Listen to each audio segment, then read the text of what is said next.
Hello guys, this is Saurabh Kesari and welcome back to my channel.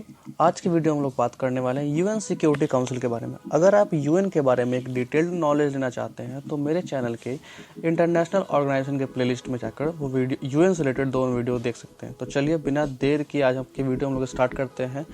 तो UN security council एक main part होता है UN का, जिसका कार्य होता है ग्लोबली किन्हीं देशों के बीच विवाद को सुलझाना, अंतर्राष्ट्रीय शांति एवं सुरक्षा को बनाए रखना। अगर आम भाषा में यूएन को समझना चाहें तो हम कह सकते हैं कि यह बिल्कुल एक कार्यपालिका यानी एग्जीक्यूटिव के जैसे होती है, जहां कानून वगैरह बनाया जाता है और उसे इम्पोज और रेगुलेट भी किया जाता है। यूएन सिक्योरिटी काउंसिल में कुल टोटल 15 सदस्य होते हैं, जिनमें 5 परमानेंट मेंबर होते हैं और 10 नॉन परमानेंट मेंबर होते हैं। और जहां तक 5 परमानेंट मेंबर देशों की बात करें तो वो इस प्रकार है: पहला अमेरिका, दूसरा रसिया, तीसरा ब्रिटेन, चौथा फ्रांस एंड 5वां चाइना।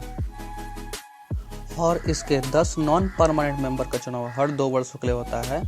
तो इसके नॉन परमानेंट मेंबर कंट्रीज के नाम अगर जानना चाहें तो वो इस प्रकार है: पहला हो गया एस्टोनिया, दूसरा इंडिया, तीसरा आयरलैंड, चौथा केन्या, 5वां मैक्सिको, छठा नाइजर, 7वां नॉर्वे, 8वां सैन विंसेंट एंड ग्रेनाडाइंस, 9वां तंजानिया और 10वां वियतनाम। इन 15 सदस्यों में से प्रत्येक सदस्य का एक वोट होता है।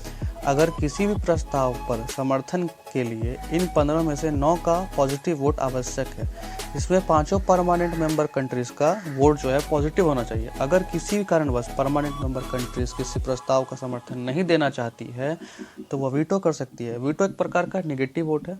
फर्स्ट टाइम सबसे पहली बार वीटो का यूज़ अमेरिका ने 1971 में किया था, उसके बाद चाइना ने किया है और सबसे ज़्यादा वीटो का यूज़ किया है रसिया ने।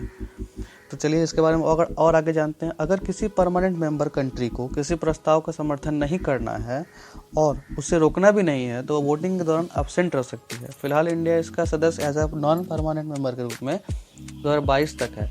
इंडिया 7 बार नॉन परमानेंट मेंबर के रूप में रह चुका है।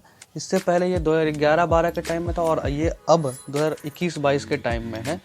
इंडिया को यूएन का परमानेंट मेंबर बनाने का इन्फॉर्म प्रस्ताव 1955 आया था, लेकिन तत्कालिक पीएम जवाहरलाल नेहरू ने गुट निरपेक्ष आंदोलन का समर्थन करते हुए यह कहा कि वह किसी भी गुट का हिस्सा नहीं बनना चाहते हैं। इंडिया आज़ादी से पहले यूएन का सदस्य रहा 1945 से है, लेकिन अब इंडिया का परमानेंट मेंबर बनना, वो भी वीटो पावर के साथ, एक हिमालयन टास्क है अभी, क्योंकि करंट सिनेरियो ऐसा है कि कश्मीर को लेकर पाकिस्तान हमेशा ह्यूमन राइट्स के इशू पर सवाल खड़ा कर देता है यूएन सिक्योरिटी काउंसिल में, और चाइना पाकिस्तान का डायरेक्ट सपोर्ट करता है। और जब भी यूएन का सिक्योरिटी काउंसिल में इंडिया के परमानेंट मेंबर की बात होती है तो चाइना इस बात पर वीटो कर देता है।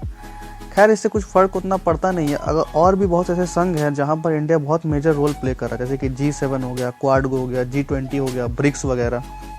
इसके अलावा इंडिया का रोल यूएन के पीस कीपिंग मिशंस में बहुत बड़ा रहा है और इंडिया के सैनिक पीस स्टेबिलिटी मिशंस में हमेशा पार्टिसिपेट करते हैं। और 3 वर्ष पहले की एक रिपोर्ट के अनुसार यूएन के सेक्रेटरी जनरल एंटोनियो गुटेरेस ने पीस कीपिंग मिशंस में मारे गए 163 भारतीय सैनिकों के प्रति दुख व्यक्त करते हुए कहा है कि यूएन भारत के इस बलिदान के लिए उनका सदा आभारी बना रहेगा। तो इस वीडियो में यूएन सिक्योरिटी काउंसिल के बारे में मैंने पूरी बात बता दी है और नेक्स्ट वीडियो में हम लोग बात करने वाले इकोनॉमिक्स एंड सोशल काउंसिल के बारे में। तब तक के लिए बने रहिए मेरे साथ इस चैनल पर, और भी बहुत सारी चीज़ मैं इस वीडियो पे रेगुलरली लाता रहूँगा। पिछले वीडियोस में मैंने रेगुलरिटी नहीं दिखाई थी क्योंकि मेरी तबीयत वगैरह कुछ ख़राब हो गया था, जिसकी वजह से मैं ये कंटिन्यू नहीं डाल पा रहा था। अब मैं कोशिश करूँगा कि वीक में कम से कम 2 या 3 वीडियो हमेशा डालने का ट्राई करूँ।